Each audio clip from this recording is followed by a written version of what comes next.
আসসালামু আলাইকুম। বঙ্গবন্ধু শেখ মুজিব কুইজ 2020-এ অংশগ্রহণকারী সকলকে আমি অভিনন্দন জানাচ্ছি। যারা আমার চ্যানেলটি এখনো সাবস্ক্রাইব করেনি তারা সাবস্ক্রাইব করে ফেলুন, এবং যারা অলরেডি সাবস্ক্রাইব করেছেন তাদেরকে অসংখ্য ধন্যবাদ জানাচ্ছি। তো আজকে আমি অনুচ্ছেদটি পড়িয়ে দিচ্ছি। আজকে 20 ডিসেম্বরের কুইজের উত্তর আজকে আমি দিব। তো এখানে আপনারা খেয়াল করুন, 1949 সালের 23শে জুন হোসেন সৈয়দ সোহরাওয়ার্দী ও আবুল হাশিমের নেতৃত্বাধীন বঙ্গীয় প্রাদেশিক মুসলিম লীগের একটি অংশের নেতাকর্মীদের সম্মেলনে পূর্ব পাকিস্তান আওয়ামী লীগ মুসলিম লীগ প্রতিষ্ঠিত হয়। মাওলানা আব্দুল হামিদ খান ভাসানীকে সভাপতি এবং শামসুল হককে সাধারণ সম্পাদক করা হয়। কারাবন্দী শেখ মুজিবুর রহমানকে করা হয় যুগ্ম সম্পাদক।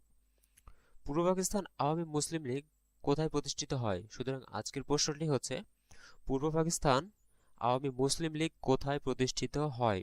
তো বরাবরের মতো এখানে চারটি অপশন আজকেও দেওয়া আছে। যে চারটি অপশন কি কি আমি বলে দিচ্ছি। অপশন চারটি হলো ঢাকা বিশ্ববিদ্যালয়ের ফজলুল হক মুসলিম হলে, দ্বিতীয় অপশনটি ছিল 18 কারকুনবাড়ি লেনে, তৃতীয় অপশনটি ছিল রোজ গার্ডেনে, এবং চতুর্থ অপশনটি ছিল 150 মোগলটুলিতে। তো আজকের প্রশ্নের সঠিক উত্তরটি হচ্ছে, আমি এখানে পূরণ করে আপনাদেরকে দেখিয়ে দিচ্ছি।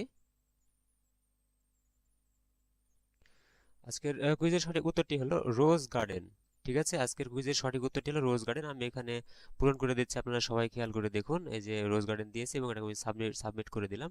এটাই হচ্ছে আজকের কুইজের সঠিক উত্তর। আশা করি আপনারা সবাই সঠিক উত্তরটি পেয়ে গেছেন, এবং অবশ্যই সাবমিট করে ফেলুন সঠিক উত্তরটি। ধন্যবাদ সবাইকে। আসসালামু আলাইকুম।